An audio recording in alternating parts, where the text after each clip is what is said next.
Assalamualaikum warahmatullahi wabarakatuh. Perkenalkan, nama saya Siti Fajrian Warajija dari Universitas Islam 45 Bekasi, Prodi Perbankan Syariah semester 2. Di video kali ini saya akan menjelaskan tentang 3 bagian dari marfu'at beserta contoh tiap-tiap bagiannya.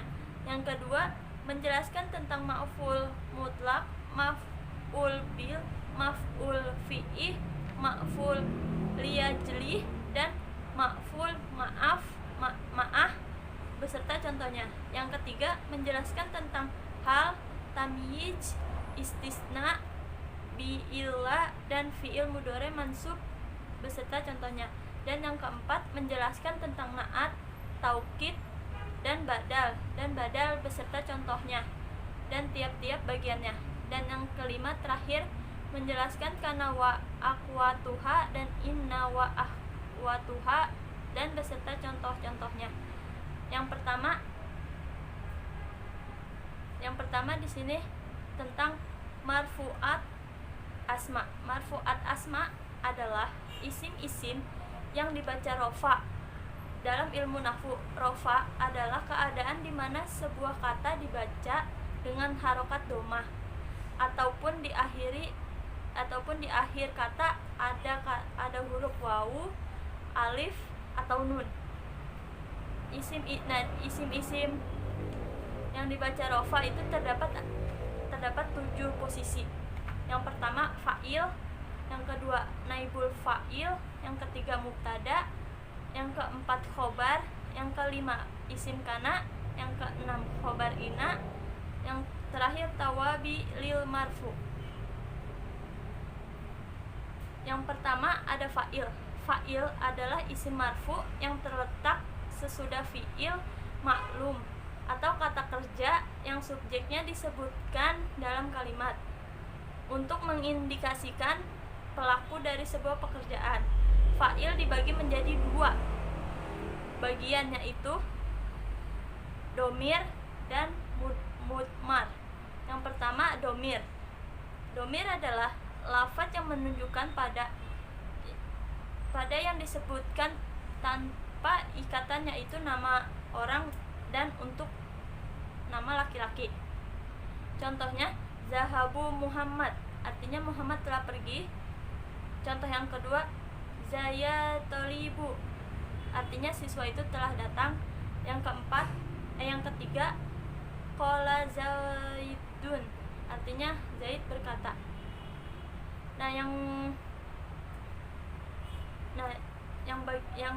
Yang kedua ada mudmar.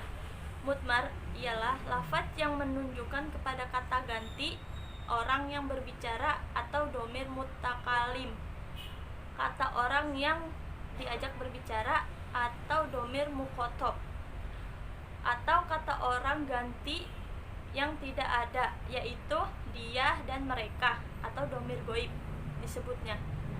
Nah, di sini ada yang pertama domir mutakalim dibagi menjadi 2, yaitu domir mutakalim wahdah dan mutakalim ma'al gorir. Yang pertama mutakalim wahdah, yaitu kata ganti orang yang berbicara mutakalim, menunjukkan arti satu atau sendiri. Contohnya kotaha, artinya dia telah membuka, menjadi fatahtu, artinya saya telah membuka. Berikut ini contoh mutakalim wahdah ketika menjadi fa'il dalam sebuah kalimat lengkap, yaitu fatahtu kitaba, artinya saya membuka buku. Yang kedua mutakalim ma'al gorir, yaitu kata orang yang berbicara mutakalim, menunjukkan kata arti sendiri beserta lainnya, maksudnya menunjukkan arti orang banyak. Contoh fatahna kitaba, artinya kami membuka buku. Yang kedua domir mukhotob, yaitu kata ganti orang yang diajak berbicara atau lawan bicara. Berikut ini domir khotob. Anta, artinya kamu laki-laki, ditunjukkan untuk seorang khotob laki-laki. Ketika menjadi fa'il dalam fiil, maka menjadi ta yang berharokat fathah. Contohnya zahabta, artinya kamu laki-laki sudah pergi. Contoh kedua, anti, kamu perempuan, ditunjukkan untuk seorang mukhotob perempuan. Ketika menjadi fa'il dalam fi'il madi, maka menjadi ti yang berharokat kasroh. Contohnya zahabti, artinya kamu perempuan sudah pergi. Yang ketiga, antum, artinya kalian laki-laki, ditunjukkan untuk orang banyak, mukhotob laki-laki. Ketika menjadi fa'il dalam fi'il madi, maka menjadi tum.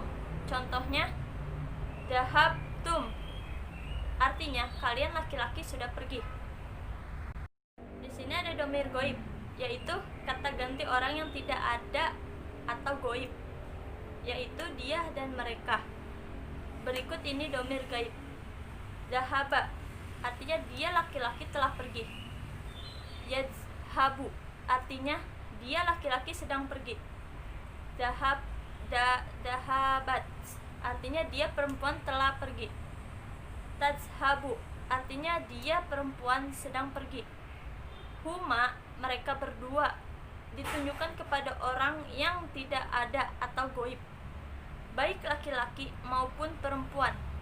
Ketika menjadi fa'il dalam fi'il madi, maka menggunakan alif di akhir kata.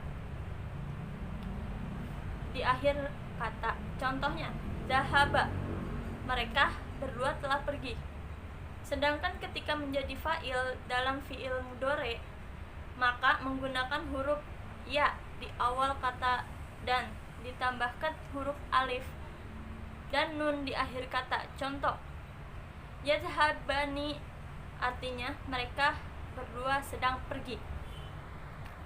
Nah, yang kedua ada naibul fa'il.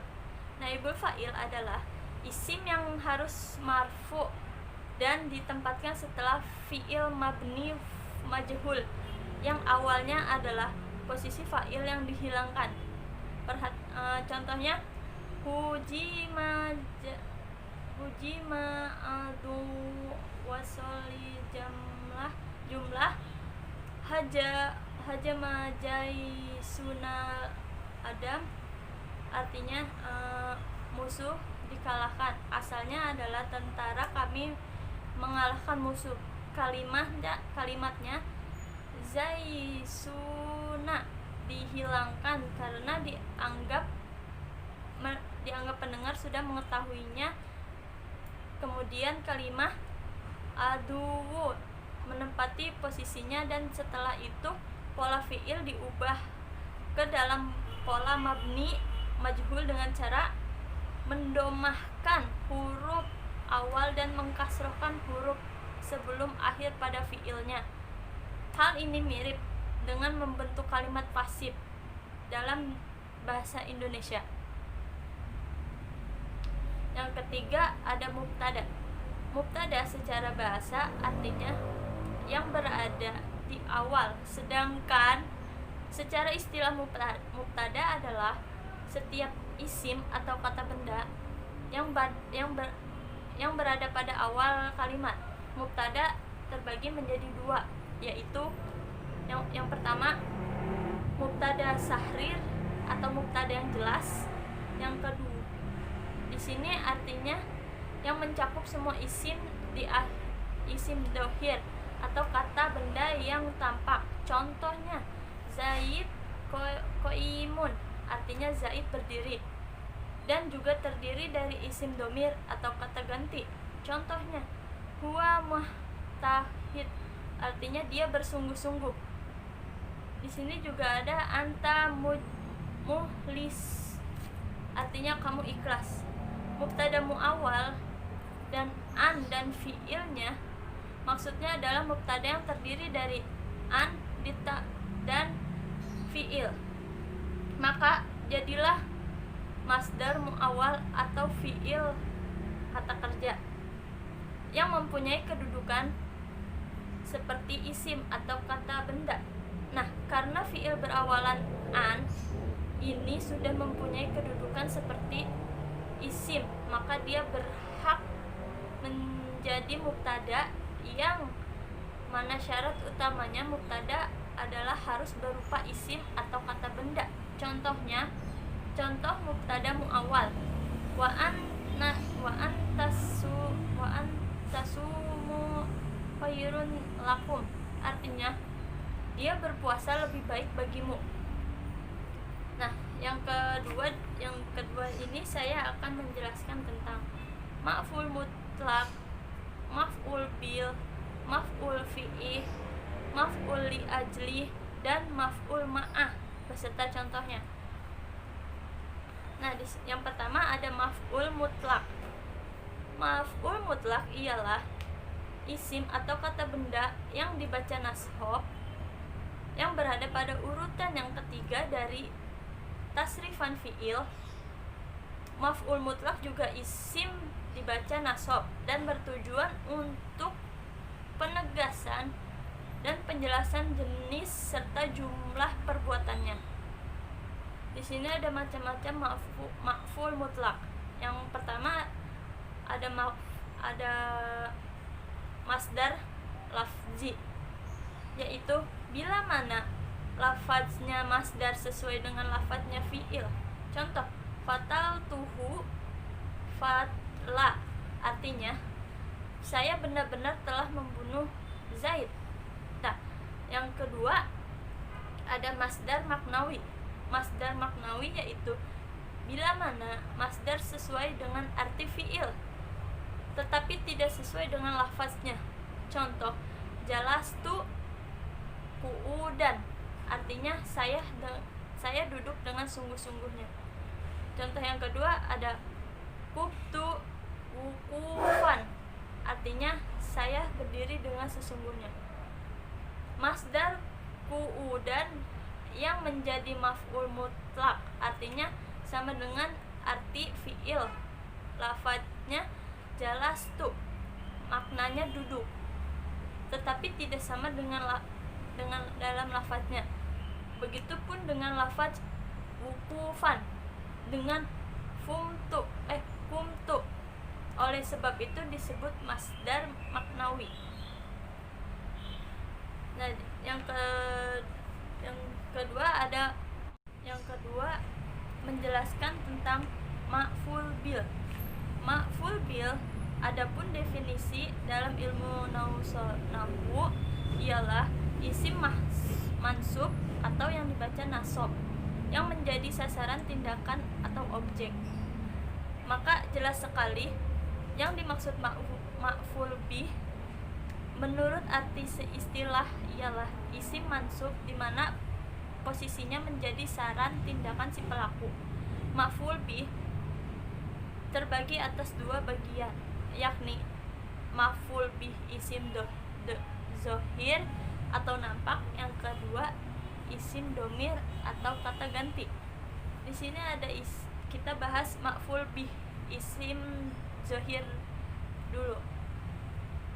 Maf'ul bih isim zohir ialah maf'ul bih yang terdiri atas isim zohir atau isim yang nampak. Objeknya berupa kata yang nampak dan bukan kata ganti. Sementara yang dimaksud dengan maf'ul bih isim domir yaitu kata ganti ialah maf'ul bih yang terdiri dari isim domir. Contohnya dorolani,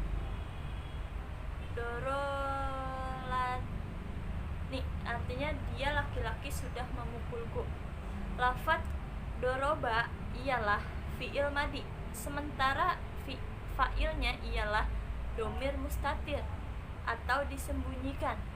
Takdirnya huwa, huruf nunnya ialah lil waqa'ayah, sementara huruf ya nya ialah mutakalim wahdah, di mana kedudukannya menjadi maf'ul bih. Contoh yang kedua ada dorobaka, artinya dia laki-laki sudah memukulmu, ke objek laki-laki.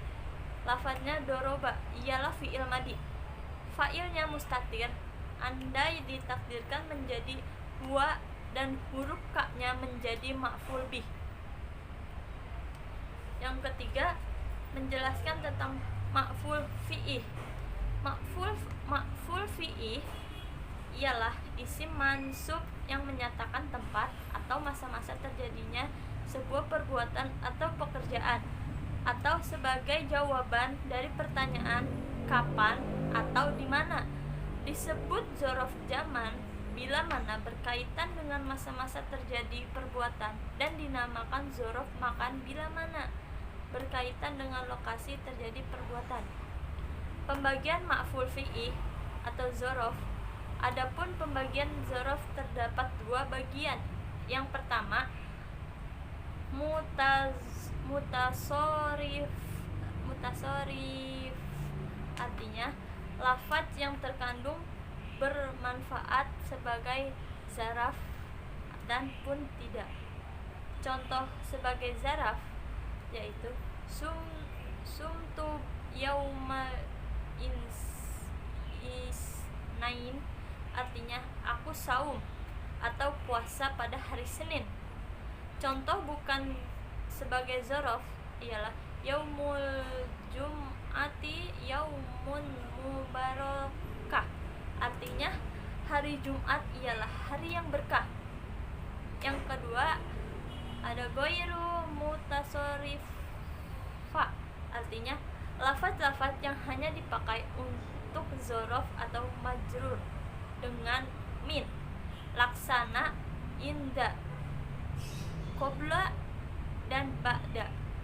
Misal, wa ma unzila min qablika, artinya dan kitab dan untuk kitab yang diturunkan sebelum kamu. Yang keempat, ada maf'ul liyajli, artinya isim yang dibaca nasab yang bermanfaat untuk menyatakan sebab atau motif terjadinya perbuatan. Contohnya, jalastu ala ukri ala kursiin taban, artinya aku duduk di kursi karena lelah. Kulta doa ma zauan, aslinya aku memakan makanan karena lapar. Sebenarnya hukum ma'ful li ajli lihnya dibaca nashab, tetapi terdapat di jer dengan huruf lam dan terkandung ma'ful li ajli, sama sekali tidak menduduki ma'ful li ajli, namun menjadi jar majrur dan mempunyai ta'alluq atau hubungan dengan sebelumnya. Contoh, atau itu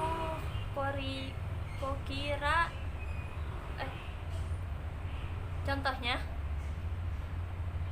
atau itu fakiro to'aman lisafaqatihi, artinya aku memberi orang fakir tersebut makanan sebab kasihan kepadanya. Dan yang terakhir, ma'ful ma'ah ialah isim mansub yang terletak pada huruf waw, akan tetapi waw itu tidak bermakna dan kata sambung, melainkan mempunyai makna bersama atau kebersamaan. Syarat-syarat ma'ful ma'ah. Yang pertama, berbentuk isim fadlah. Adanya isim tersebut tergolong kelebihan. Maksudnya, tanpa adanya isim tersebut, sebetulnya jumlah itu sudah dapat dipahami. Yang kedua, ma'ful ma'ah terletak langsung sesudah huruf waw yang dinamakan dengan waw ma'iyah. Tidak boleh terdapat lafaz pemisah sebelumnya. Yang ketiga, waw ma'ah mengindikasikan sesuatu kebersamaan, bukan kata sambung. Contohnya yaitu gozari jalu wal faidah, artinya para lelaki berperang beserta panglima. Di soal yang ketiga ada tentang menjelaskan hal tamyiz, istisna bi'ila, dan fi'il mudhari mansub beserta contohnya.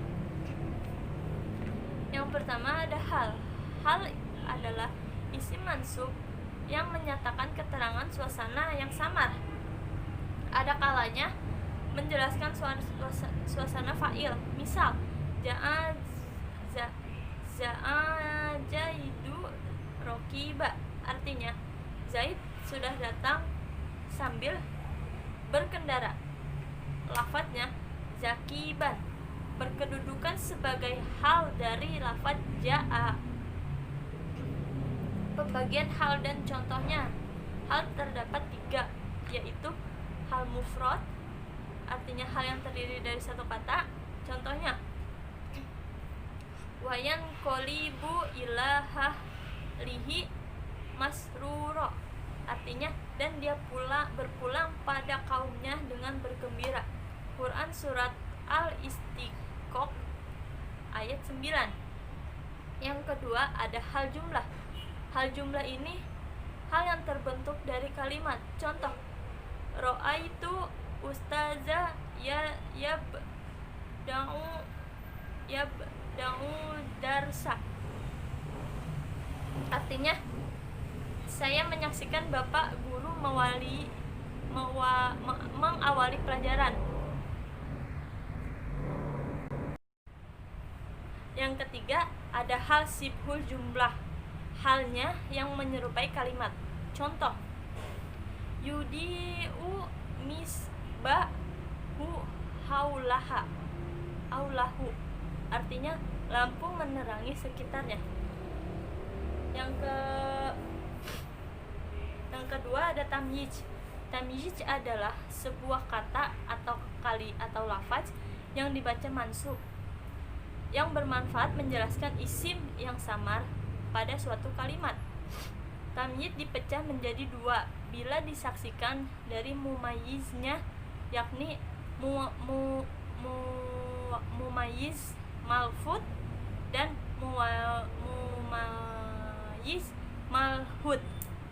Yang pertama, mumayyiz malfud ialah kalimat yang berisi tamyiz dan dilengkapi dengan mumayyiznya biasanya format mumayyizna berupa berat, timbangan, luas, dan jumlah. Contoh, istaro itu rodlan rozan, artinya saya telah melakukan pembelian setengah kilo padi. Contoh yang kedua ada ba'ani tahiru mitron harron, artinya penjual menjual untuk saya 1 meter kain sutra. Yang kedua ada tamyiz malhud, ialah tamyiz yang adalah pindahan atau peralihan dari fa'il, marfu bih, dan mubtada. Pindahan dari fa'il, misalnya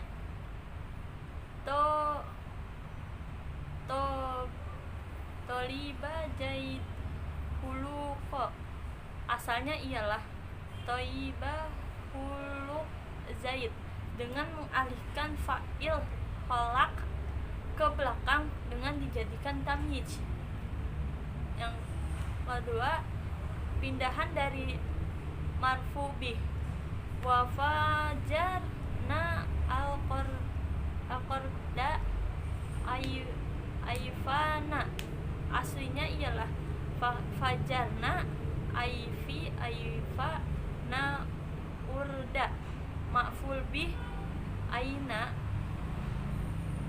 dipindah ke belakang dan dijadikan tamyiz. Pindahan dari mubtada, misalnya ana aksari manka malan, aslinya malai aksar manaka. Dan yang ketiga ketiga ada istisna bil ila.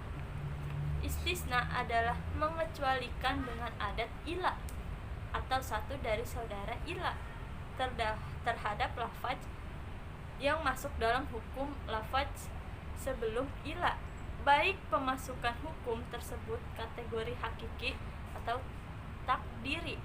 Contoh satu ada qorotu al kitaba ila sofatan, artinya aku telah membaca kitab itu menjadi satu halaman.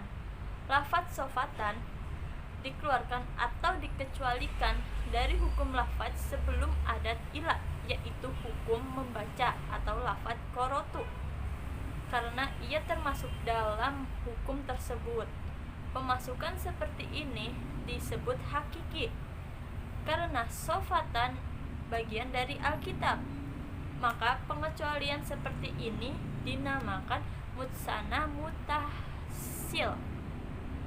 Contoh yang kedua, ja'a al qaumu ila sayarotan, artinya kaum itu telah datang kecuali mobil. Lafaz sayarotan jatuh sesudah adat ila, ia dikecualikan dari hukum lafaz yang ada sebelum ila, yaitu hukum datang atau lafaz ja'a. Andaikan tidak ada ila, ia termasuk pada hukum datangnya kaum. Pemasukan seperti ini disebut takdiri karena sayarotan bukanlah jenis dari kaum, maka pengecualian seperti ini dinamakan mustasna munqati. Dan yang ketiga ada fiil mudhore mansub, yaitu fiil yang telah terpengaruh oleh suatu kondisi yang mengubah harokat akhirnya yang sebelum zoma menjadi fathah. Beberapa contoh ada dalam Al-Quran, yakni sebagai berikut: fa'in lam taf'alun walan taf'alu lan numina laka hatta narallahu jahrota. Nah, soal yang keempat di sini menjelaskan tentang naat, taukid, dan badal. Yang pertama ada naat. Naat biasa juga disebut kata sifat. Ialah sesuatu yang disebutkan setelah isim atau kata benda untuk menjelaskan gambaran keadaan atau yang berhubungan dengan isim tersebut. Selain itu, naat ditinjau dari bentuknya juga terbagi menjadi 3, yaitu naat mufrad atau berbentuk satu, jumlah atau berbentuk jumlah, dan sibhul al-jumlah itu berbentuk menyerupai kalimat. Contoh dari naat mufrad yaitu al-usta al-sada hawa innu muftarsul, artinya singa adalah hewan yang buas. Contoh dari naat siful jumlah adalah absoru tu tofalan anada bakai, artinya saya melihat seorang balita ketika ia menangis. Kata anda bika ii adalah merupakan sibhul jumlah. Naat jumlah harus berupa nakirah, isim yang menunjukkan arti umum. Contohnya al-qari'ah, al-qairah, Madinah, sauroha aha was al, artinya Khairo adalah sebuah kota yang jalanannya luas. Di sini ada taukid. Taukid ialah isim atau kata yang mengekor, kata yang dikuatkan, baik dalam keadaan rofa'nya,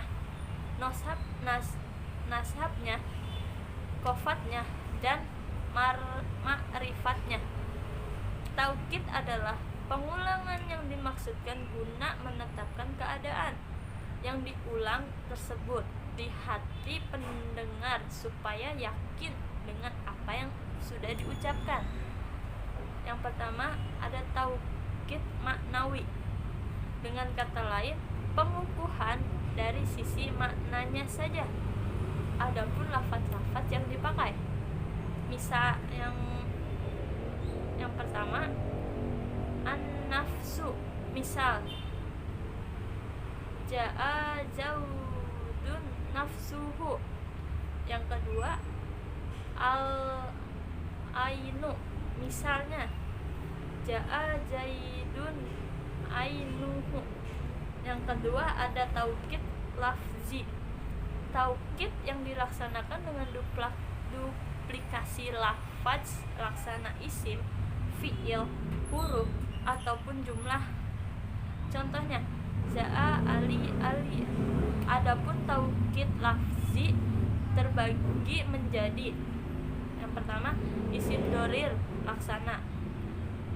Contohnya ja'a ustadu ustazah. Yang isim domir laksana tadi dohir, yang ini yang kedua isim domir laksana. Koro'ata ain anta. Yang ketiga fi'il laksananya zahaba. Dan yang ketiga ada badal. Secara bahasa makna badal sendiri ialah pengganti. Jadi tugas dari badal itu ialah menggantikan kata sebelumnya atau mubdal minhu. Badal terbagi menjadi 4 bagian, yaitu yang pertama badal syai minna syai atau badal kul min kul, yakni badal yang sesuai dan cocok dengan mubdal minhunya dalam urusan maknanya. Contoh za'a zaidun ahuka, artinya Zaid sudah datang, yakni saudaramu. Yang kedua ada badal bad min kul atau badal berupa dari semuanya. Contoh akal tu ro'ifa sulusahu, artinya aku memakan roti tersebut sepertiganya. Yang ketiga badal istimal. Contohnya nafa'ani zaidun ilmuhu, artinya Zaid telah memberi manfaat kepadaku, yaitu ilmunya. Yang ketiga ada badal golat. Contohnya ro'aitu zaida fursa, artinya aku telah menyaksikan kuda. Dan yang terakhir menjelaskan kana wa akhwatuha dan inna wa akhtuha. Yang pertama, kana wa akhtuha adalah salah satu kumpulan fi'il yang termasuk amil nawasik atau amil yang merusak tatanan hukum mubtada dan khobar. Berikut ini adalah saudara-saudaranya kana, yang fi'ilnya merofakan isimnya dan menasabkan khobarnya. Bata artinya mengerjakan sesuatu di malam hari, atau bermakna menjelaskan bahwa hal yang diberitakan itu terjadi pada malam hari. Yang kedua adha artinya mengerjakan sesuatu di waktu duha, siang sebelum zuhur, atau bermakna menjelaskan bahwa hal yang diberitakan itu terjadi pada waktu zuhur. Contohnya Zaid zahiba, artinya Zaid pergi di waktu duha. Yang ketiga ada asbaha, artinya mengerjakan sesuatu di pagi hari, atau bermakna menjelaskan bahwa hal yang diberitahukan itu terjadi pada pagi hari. Yang contohnya asbaha Zaid akila, artinya Zaid makan di pagi hari. Yang kedua ada inna wa akhwatuha, adalah inna dan saudara-saudaranya, sekelompok huruf atau kata depan yang biasanya berada sebelum isim. Inna dan saudara-saudaranya yakni ada inna, ana, kana, lakina, laita, dan la'ala. Yang pertama ada inna dengan kata sesungguhnya. Fungsinya bagi penegasan huruf atau mengokohkan pembicaraan. Contohnya innallaha ala kulli syai'in qadir, artinya sesungguhnya Allah atas masing-masing sesuatu maha kuasa. Yang kedua anna dengan kata lain bahwa. Contohnya la buda annahum yuriduna minhu dalila, artinya sesungguhnya mereka tentu menghendaki alasan dari padanya. Yang ketiga kana dengan kata lain seakan-akan, fungsinya menyerumpamaan. Contohnya ka'anna wajhaka badru, artinya seolah-olah wajahmu tersebut bulan purnama. Yang keempat lakina dengan kata lain bakal tetap fungsinya menyangkal. Yang contohnya huwa alimun ghairu amilin, artinya dia pandai namun tidak melaksanakan ilmunya. Yang terakhir yang kelima la'ala, artinya semoga atau agar, fungsinya pengharapan. Contoh la'ala aliyun maridu, artinya semoga Ali sakit. Sekian dari video yang saya jelaskan tentang materi nahwu. Mohon maaf kalau ada kata-kata salah. Wassalamualaikum warahmatullahi wabarakatuh.